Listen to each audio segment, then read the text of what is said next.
Bonjour à tous et merci d'être avec nous. Merci d'être ce soir ici, Bassin Labou, sur Canal Austral, bien entendu, dans cette émission Zigzag, une émission consacrée à la culture. Et cette semaine, on consacre cette émission-là à la culture religieuse, bien sûr, parce que vous avez une fois par mois l'occasion de voir avec nous les personnes que l'on reçoit. Ben, vous les connaissez, il s'agit du pasteur Pierre avec nous. Pasteur, bonsoir.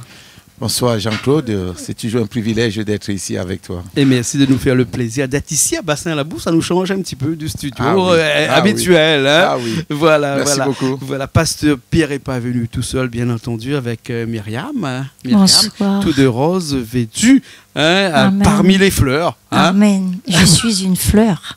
Parmi les fleurs. Hein. Et Alexandra, bien sûr, aussi, qui nous a rejoints. Bonsoir Jean-Claude, merci pour le privilège que vous me donnez d'être là ce soir.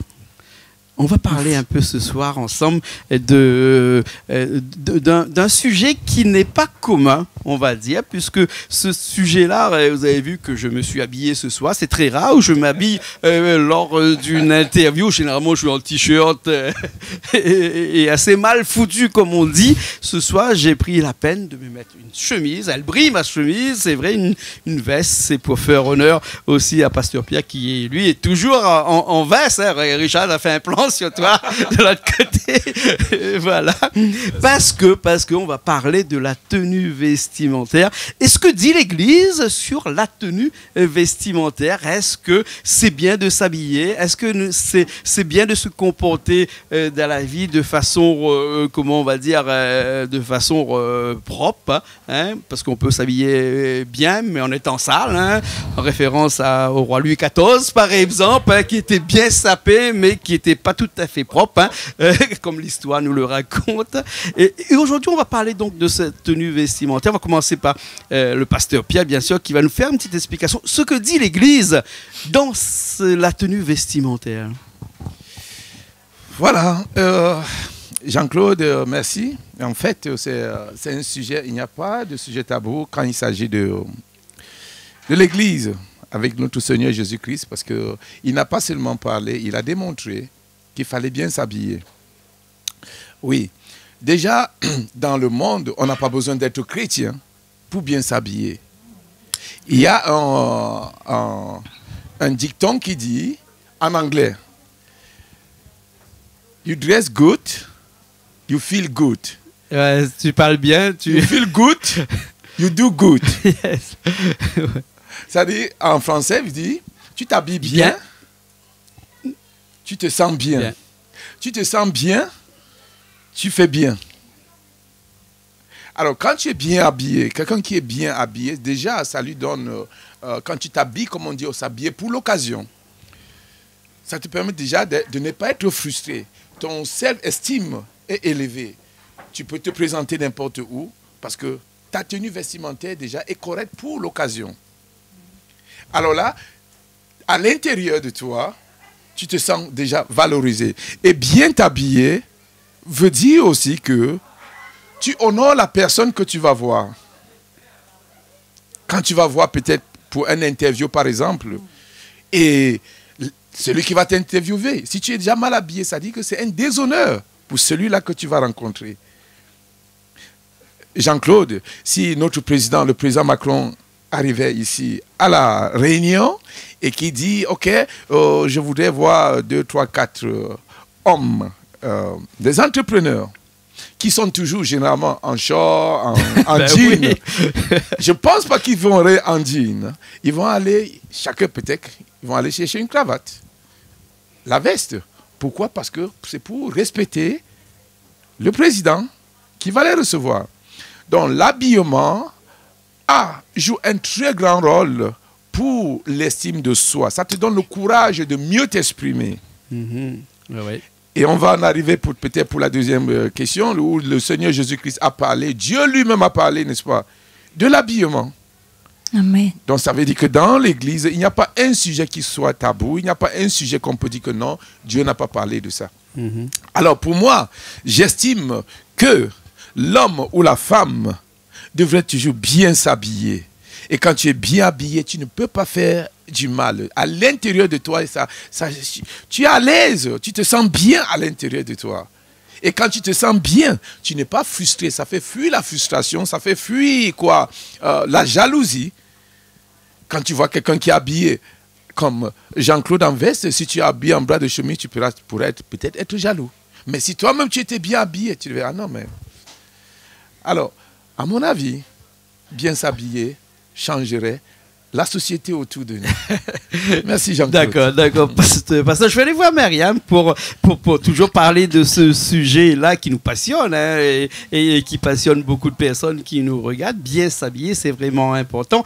Et comme disait le pasteur Pierre tout à l'heure, est-ce que vraiment bien s'habiller, c'est de respecter les autres avant tout? Parce qu'on s'habille pour les autres et pas trop pour soi, ou bien on s'habille pour soi d'abord, les autres après?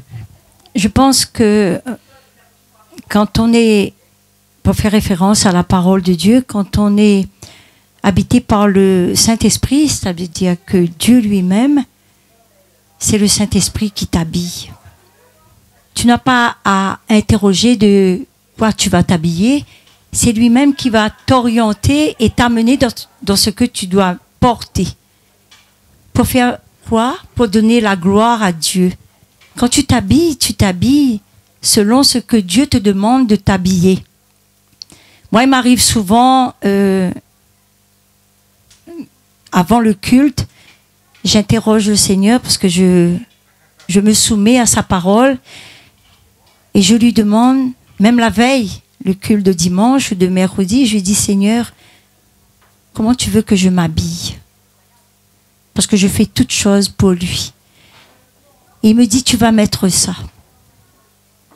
Et sans rechigner ou sans dire quoi que ce soit, je respecte ce que mon Dieu me dit. Et je le porte. Et quand on le porte, ça donne aussi, comme pasteur Pierre le disait tout à l'heure, ça te donne, parce que tu as écouté la voix du Saint-Esprit qui te dit de t'habiller comme ça. Parce que tu fais sa volonté. Et ça va redonner et même resplendir ce que Dieu dit, et les autres vont être ses témoins. Il va dire, mais comment tu as choisi ça? Comment? Je dis, moi j'écoute Dieu, et ça va te renvoyer la réponse et confirmer ce que Dieu attend de cela.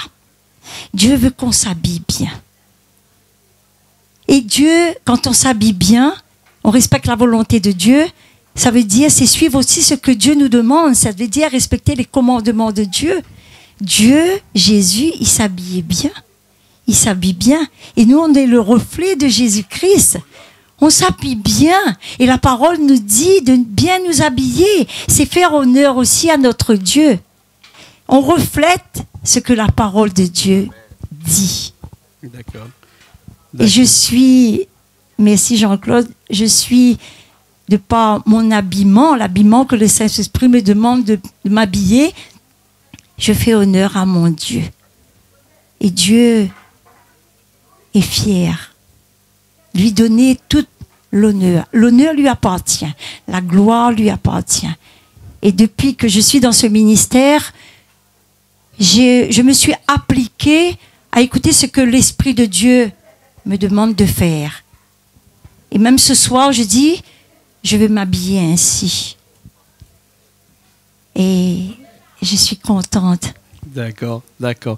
Merci Myriam. Merci beaucoup. Alexandra va peut-être me dire, parce que moi je suis un petit peu ennuyée dans tout ça, bien s'habiller, c'est vrai, c'est bien. Peut-être que là je suis bien habillé pour moi, mais pour les autres peut-être que je suis mal habillé parce que j'ai une chemise qui brille et j'ai pas l'habitude de mettre une chemise qui brille. En plus, je vous ai pas montré, sur le côté c'est écrit disco et l'autre côté c'est écrit artiste. Mais Alexandra, c'est quoi? Qu'est-ce que ça veut dire bien s'habiller? Est-ce que ce mot bien s'habiller est valable pour Myriam, est valable pour pasteur Pierre et aussi valable pour moi? Bien s'habiller, il y a un code? Un dress code, comme on dit ça chez vous? Bien s'habiller? Personnellement, je pense que bien s'habiller, c'est déjà quand on s'habille, on se sent bien dans les habits qu'on porte et on fait honneur à notre Seigneur. Dans le monde, quand on va travailler dans certaines sociétés, il faut mettre des costumes, il faut représenter la marque de la société. Et Dieu, c'est encore plus, parce que nous avons un Dieu tout-puissant, un Dieu parfait. Après, dans le choix des habits, ben, il y en a ceux qui aiment s'habiller en costume, qui aiment s'habiller avec des paillettes. Du moment qu'on a, pour moi, on se sent bien et on a de la classe. Oui, oui. On peut avoir une robe simple. Déjà, quand on a le Saint-Esprit en nous, c'est le Saint-Esprit qui nous rend très belles, qui rend nos habits beaux. Parce que nous n'avons pas n'importe qui en nous, nous avons Dieu. Donc là où nous allons, dans tous nos déplacements, ben, c'est la présence de Dieu qu'on emmène. Donc c'est la beauté de Dieu. Donc voilà, moi c'est ce que je pense. D'accord. Pasteur Pierre, moi j'aime Lacoste, j'aime Armani, j'aime Chanel, j'aime Reebok, j'aime les marques. Est-ce que pour autant je suis quelqu'un qui ne respecte pas les exigences du Seigneur parce que je mets de la marque alors que j'aurais pu peut-être m'habiller avec une chemise à 10 €? Je ne sais pas si ça existe. Si, ça sûrement ça existe, des chemises à 10 €, ou peut-être moins aussi. Est-ce que je suis en désaccord avec le Seigneur si je m'habille quelque part avec des vêtements de marque? Absolument pas. Vous n'êtes pas en désaccord avec le Seigneur. Parce que les saints doigts ne sont pas les mêmes. Quelqu'un qui s'habille avec les marques, il a les moyens. Alors, mais si tu as les moyens et que tu rentres t'acheter une chemise de 5 €, alors là, c'est une moquerie. C'est une moquerie. Ah oui, c'est une moquerie de ce que Dieu t'a fait de toi. Oui, oui. Alors, si tu as béni, tu es un milliardaire et tu te retrouves... Non, c'est une moquerie. Parce que quoi? Et vous avez posé une très belle question ici, Jean-Claude. Vous avez dit, on s'habille pour soi ou on s'habille pour les autres? J'ai aimé cette question.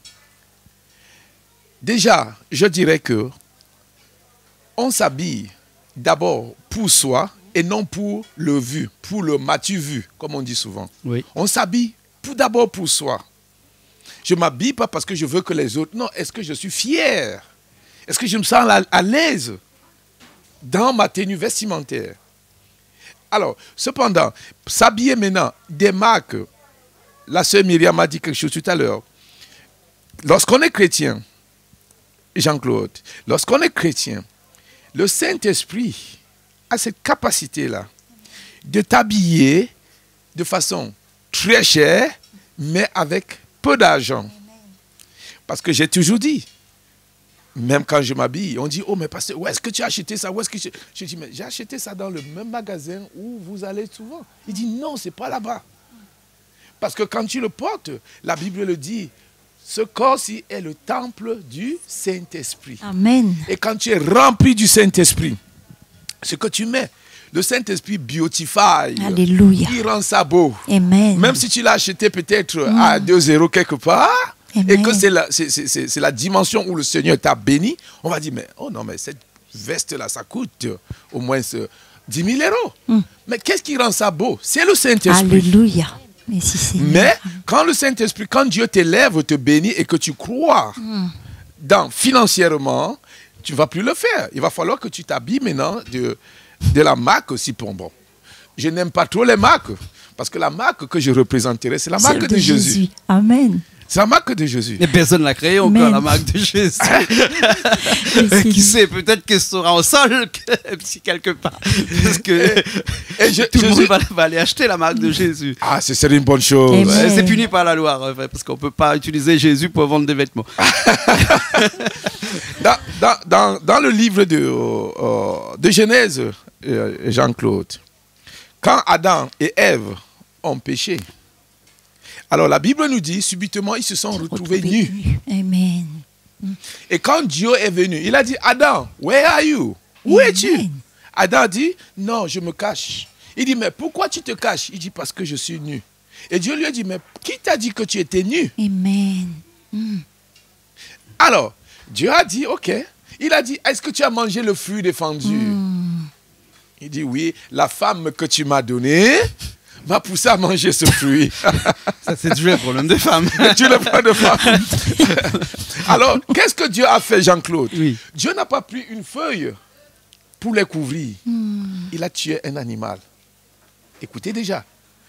Donc, l'habillement d'Adam et Ève, c'était déjà fait en matière chair, qui est le corps, qui est la peau d'un animal. Il avait le pouvoir de prendre les feuilles et les habiller. Mais il a dit, je vais les vêtir avec quelque chose de chair, la peau, le cuir. Comprenez donc déjà à ce niveau-là que Dieu ne voulait pas que ses enfants puissent s'habiller n'importe comment. Amen. Ouais. Et non, il faut Alléluia, s'habiller cher. amen. Parce que nous sommes un prince. Comment un prince s'habillerait? D'accord. Amen. D'ailleurs, on a vu Jésus sur la croix, on me disait dernièrement que les gens venaient et s'arrachaient ses vêtements parce que ces vêtements étaient des vêtements de valeur, c'était des vêtements de tissu qui étaient faits, qui étaient très chers. Jésus portait des vêtements qui n'étaient pas n'importe quel vêtement. N'importe quel. Non, non, Amen. Oui. les vêtements de Jésus. Sur la croix, les gens ont jeté le sort pour voir, parce qu'ils ont voulu déchirer. Non, ils ont dit, non, ne déchirons pas, c'est tellement cher. Ne déchirons pas. Allons au tir au sort, on va voir qui va prendre. Parce que quoi? Les vêtements de Jésus, comme des vêtements des apôtres, des prophètes dans l'Ancien Testament, c'était cousu en une seule pièce. Oui, Amen. C'est-à-dire effectivement. qu'il n'y avait pas de trait. Une seule pièce. Tu ne voyais pas là où on a mis les fils. Non, non, non, non. Ça montre déjà la valeur que Dieu apportait depuis l'origine aux tenues vestimentaires. Amen. En tant que prêtre, tu n'avais pas le droit de t'habiller n'importe comment. Il fallait que ton habillement reflète ton L'image. métier. Amen. Parce que tu incarnes quoi? Tu portes la présence de Dieu. Amen.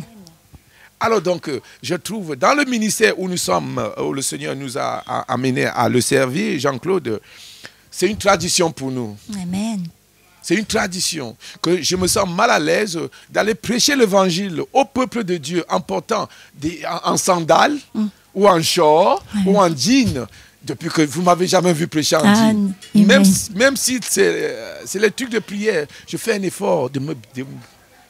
Mais pasteur, vous êtes d'origine africaine et on sait bien que les Africains sont les mieux sapés actuellement. On a retrouvé actuellement dans beaucoup d'archives et puis ça date de quand même il y a quelques années. Les Africains, ils ont vraiment la tenue vestimentaire à cœur de soir. On a vu, après il faut regarder les clips de musique qui se passent. Hein. Il n'y a pas mieux habillé qu'eux.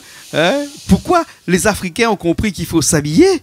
Et puis les pays un petit peu occidentaux, de l'autre côté, ils s'habillent un petit peu n'importe comment. Ils vont même maintenant à l'église en savate et en short. En short, en savate. Oui. Déjà, Jean-Claude, comprenons que, qu'on le veuille ou pas, l'Afrique, c'est, comment on appelle? L'origine. Berceau de l'humanité. Le berceau de l'humanité. Mm. L'Afrique, c'est le berceau de l'humanité. Et quand il s'agit encore de Dieu, les Africains mettent la parole en pratique. Amen. Donc ce n'est pas anodin que les Africains qui sont aussi moins nantis que les Européens investissent dans les tenues vestimentaires.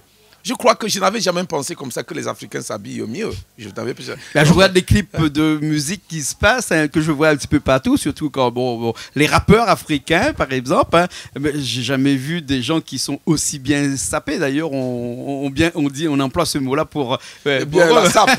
Le roi de la sape. Le roi de la sape, c'est eux. Hein, ils sont très bien habillés. Alors, tout ça me fait penser à cette chose qui est importante, qui me disait que dans toute la vie de Jésus, Jésus était bien habillé, mais par contre les gens qui le suivaient, quelquefois ils étaient habillés un petit peu différemment en fonction de la richesse, en fonction de l'argent qu'ils avaient. Hein, et est-ce que au vu de Jésus, lorsqu'il nous regarde de l'autre côté de Dieu, si on est bien habillé ou qu'on est mal habillé, est-ce que ça a vraiment de l'importance aux yeux de Jésus? Parce que tout à l'heure, on a dit, est-ce qu'on s'habille pour soi, on habille pour les autres, on habille aussi pour les autres, mais pour Dieu, est-ce que vraiment, si on n'a pas d'argent et qu'on doit aller se prier, qu'on a malheureusement qu'un Bermuda, une savate et puis un t-shirt et qu'on habite dans un pays où les gens n'ont pas énormément d'argent, est-ce que vraiment ça compte? Déjà, le Seigneur n'est pas un Seigneur qui impose. Non, il te fait voir. Ça c'est bien, ça ce n'est pas bien. Il ne demandera pas à quelqu'un dont il est à 1000 euros d'aller s'acheter quelque chose de 2000 euros. Non. Non. Par contre, celui qui a 10 000 euros, il lui demandera d'acheter quelque chose qui est correct. Thank you. Ce n'est que normal. Il faut apprécier le niveau de ta bénédiction. Il faut apprécier la grâce pour élever les autres. Alors, Dieu ne va pas te condamner parce que tu as porté une chemise, n'est-ce pas, de 2 euros. Il ne va pas te condamner. Mais, Jean-Claude, tu te condamnes toi-même. Tu freines quoi? Ton zèle. Tu freines ton courage. Ça n'impacte pas Dieu. Mais c'est toi qui te diminues. Tu vas par exemple parler à quelqu'un et la personne est bien habillée. Déjà, tu es déjà au moins à 50% disqualifié. Parce que tu vas voir, oh ma chemise, oh je... Déjà, donc ce n'est pas le problème de Dieu, c'est le problème de toi-même. Alors, pour revenir pour Jésus-Christ avec ses apôtres, les apôtres de Jésus-Christ s'habillaient également très bien. Voilà pourquoi, lorsque Judas a trahi Jésus, les pharisiens et les scribes ne savaient pas qui était Jésus. Il était confondu avec ses disciples.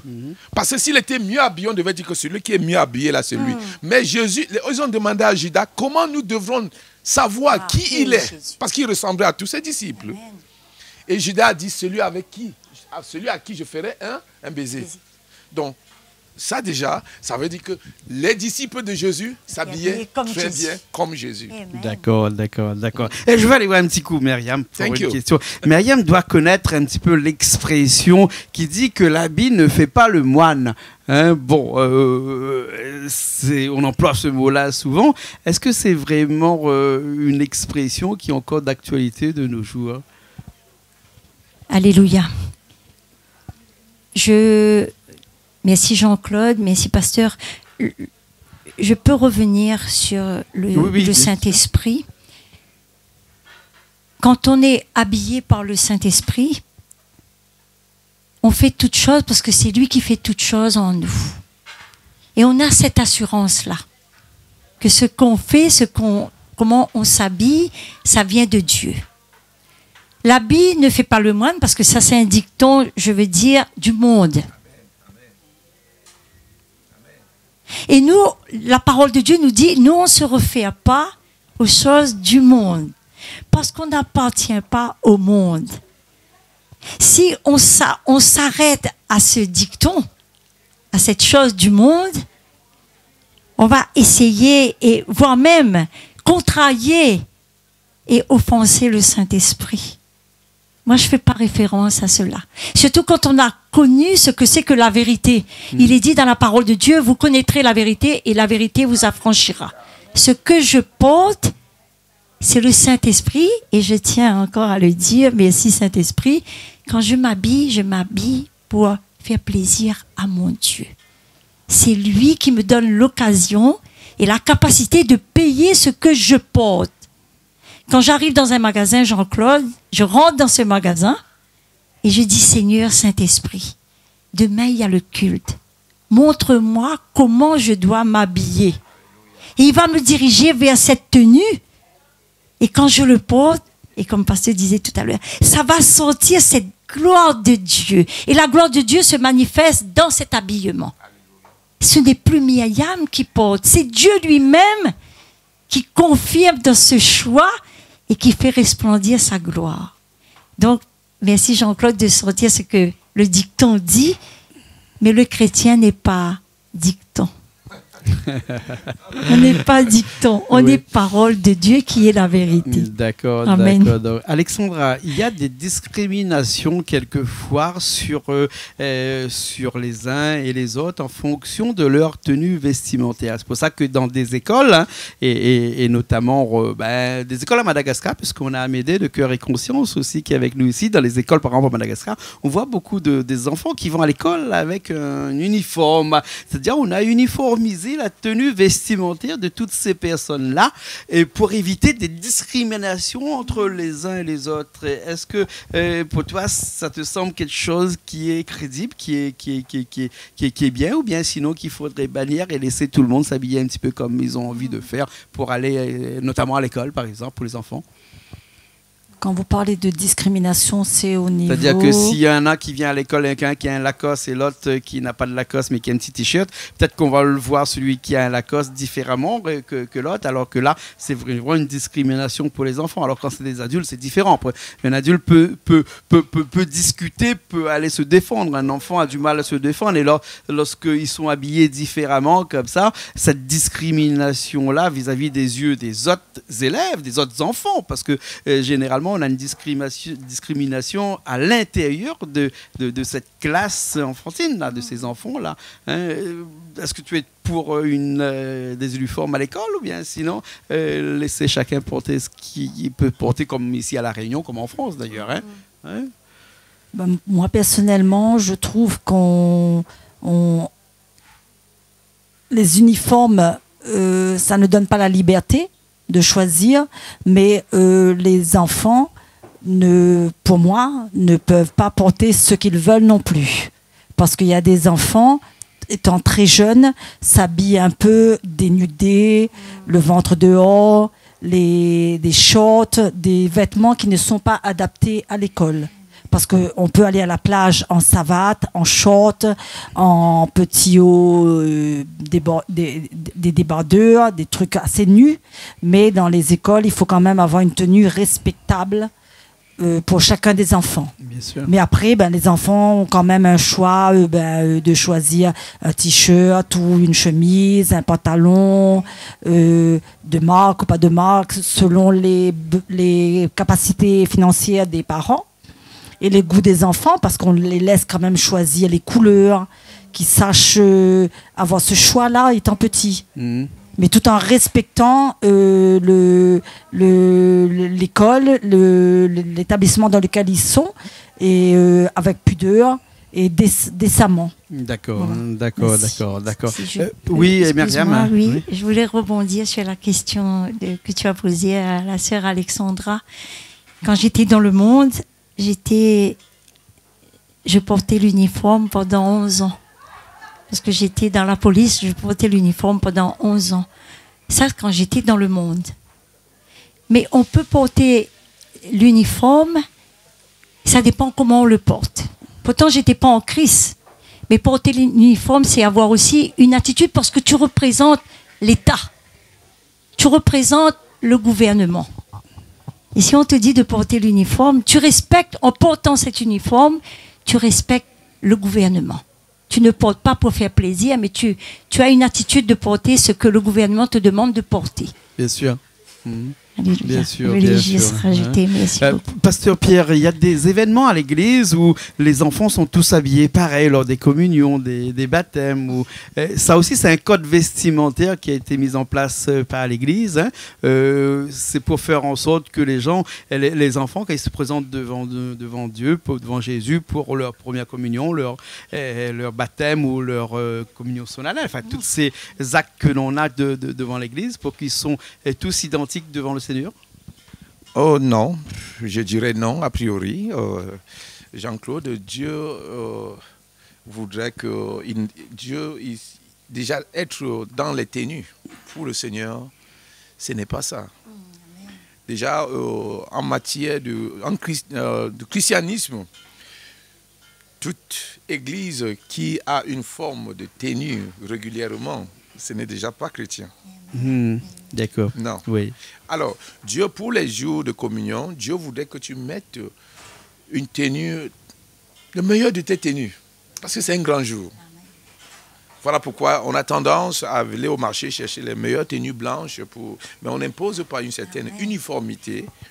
Alors, pour revenir, n'est-ce pas, pour les tenues des enfants scolaires, nous, on a grandi dans des tenues, c'est-à-dire dans l'uniforme.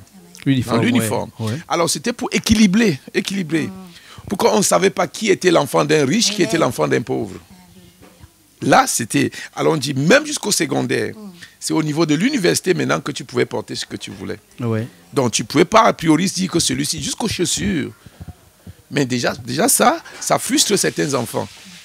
Alors, mes enfants, par exemple, ils sont dans des écoles privées et là, il n'y a pas d'uniforme. Alors, je me rends compte que chaque fois, il va venir dire, papa, il y a telle marque de tennis, comment vous appelez ça? Oui, de basket. De basket. Il y a telle marque, papa, il faut que j'achète. Je dis, mais ça, où est-ce que tu as vu ça? Elle a copié ça où? Chez les enfants des riches qui sont... Ah papa, il y a tel portable et il va commencer à te flatter. Où est-ce qu'il a vu ça? Chez les enfants des riches. Alors, supposons que tu sois là et que tu n'es pas au niveau de ce riche qui peut se donner le plaisir d'acheter un iPhone de 12 000 € à son fils ou à sa fille. Et que ton enfant là, voilà, il va te mettre dans les problèmes. Il va commencer à te comparer avec celui-là. Donc pour moi, je souhaiterais qu'il y ait que les enfants restent dans l'uniforme. Pour éviter, n'est-ce pas, tout ce clan. Le Seigneur nous dit, Jean-Claude, pour ce dicton qui est très populaire, l'habit ne fait pas le moine. Lorsqu'on devient chrétien, ce dicton-là ne nous appartient plus. Dans le livre de Romains chapitre 12, je vais lire s'il te plaît. Le livre de Romains chapitre 12, il dit, je vous encourage donc, frères et sœurs, par la compassion de Dieu, à offrir votre corps comme un sacrifice vivant, saint, agréable à Dieu. Ce serait de votre part un culte raisonnable. Il dit, ne vous conformez pas au siècle présent. Ne vous conformez pas de la manière dont les gens du monde se conforment. L'habit ne fait pas du moine, non. L'habit fait aussi le moine quelque part. L'habit fait aussi le moine quelque part. Oui, ouais. Alléluia. Il dit, mais soyez transformés par le renouvellement de votre intelligence, afin que vous discerniez quelle est la volonté de Dieu, ce qui est bon, agréable et parfait. Donc, tu vois, lorsqu'on devient enfant de Dieu, tu dois chercher à savoir comment les enfants de Dieu s'habillent. Quelle est l'image de Dieu? Amen. Est-ce que Dieu peut sortir, aller à un rendez-vous pour rencontrer les hommes d'affaires en savate, en short?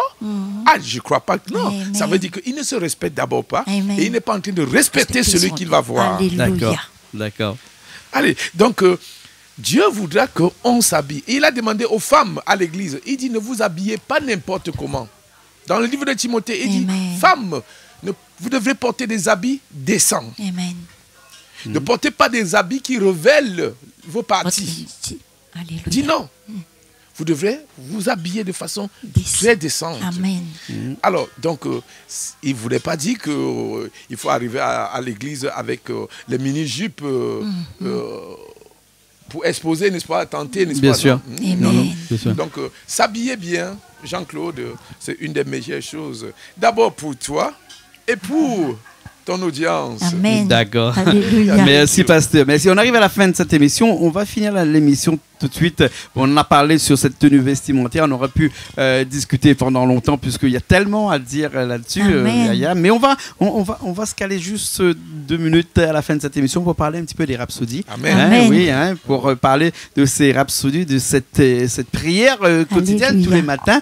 Donc chez nous tous les matins sur Canal Austral. Et toujours d'actualité. Qu'est-ce que ça nous apporte, ces rhapsodies-là, tous les matins, Myriam? Il faut le rappeler quand même. Tout à fait. Merci beaucoup, Jean-Claude. Merci, pasteur. Le dévotionnel, le rhapsodie, c'est un dévotionnel quotidien. On le dira et on le redira. C'est une nourriture excellente. C'est une manne qui vient directement de Dieu et donné par le Saint-Esprit à notre homme de Dieu, pasteur Chris Oyakhilome. Et à la lecture ou à l'écoute du rhapsodie des réalités, il y a des guérisons, il y a des délivrances. On est nourri. On a cette nourriture qui nous donne cette habilité, cette puissance qui vient du Saint-Esprit, qui nous donne l'audace de parler ou de rencontrer un frère ou une sœur ou dans des situations impossibles aux yeux de l'homme, mais pas impossibles aux yeux de Dieu. Ça te donne cette aisance de gagner les âmes. Parce que dans la lecture du Rhapsodie, c'est une étude aussi donnée par notre homme de Dieu et conduite aussi par l'Esprit de Dieu. Et tout vient de la parole de Dieu. Il y a des écritures. C'est une nourriture. Et j'exhorte, comme il est dit dans la parole de Dieu, j'exhorte avant toute chose de dire à chacun de nos auditeurs ou des téléspectateurs de Canal Austral, ou voire même des chaînes qui semblent ne pas nous écouter. Faites de la lecture du Rhapsodie votre nourriture. Et vous avez tous tout à gagner. En tout cas, tous les matins à 6 heures chez nous, on se réveille avec des rhapsodies, 3 minutes de prière tous les matins à 6 heures sur Canal Austral. Merci beaucoup, pasteur. Je vous laisse conclure pour qu'on arrive à la fin de cette émission, bien sûr. Hein? Je vais conclure avec ce rhapsodie. Bien sûr, voilà. Bien sûr. Ce rhapsodie, n'est-ce pas, pour ceux qui... bientôt, on aura en copie physique ici à La Réunion. Et pour le moment, nous importons. Alors, comme ma fille Myriam l'a dit, c'est un dévotionnel qui a changé la vie de beaucoup de personnes. Amen. Alors, le dévotionnel te permet de mieux comprendre la Bible. Amen. Il est écrit en français très facile, très facile à comprendre. Amen. Dieu n'a jamais voulu compliquer son langage. Alléluia. Il a dit, mon peuple périt parce qu'il manque de connaissances. Amen. Alors, le rhapsodie te permet d'entrer dans la connaissance de Dieu, de découvrir qui tu es. Amen. Et de découvrir ta mission sur la terre. Amen. Alors, je finirai, Jean-Claude, par dire merci à Canal Austral qui a bien voulu et qui a pensé ouvrir cette chaîne pour l'évangile. Amen. Il n'y a pas que Grace Embassy qui passe ici, il y a d'autres missionnaires et je suis très béni de voir que Canal Austral est en train d'œuvrer pour le changement de ce monde. Amen. Pour changer le monde, ce n'est que spirituellement. Alléluia. Ce n'est qu'avec le Saint-Esprit, il n'y a que le Saint-Esprit qui peut changer le monde. Amen. Et Canal Austral a bien choisi.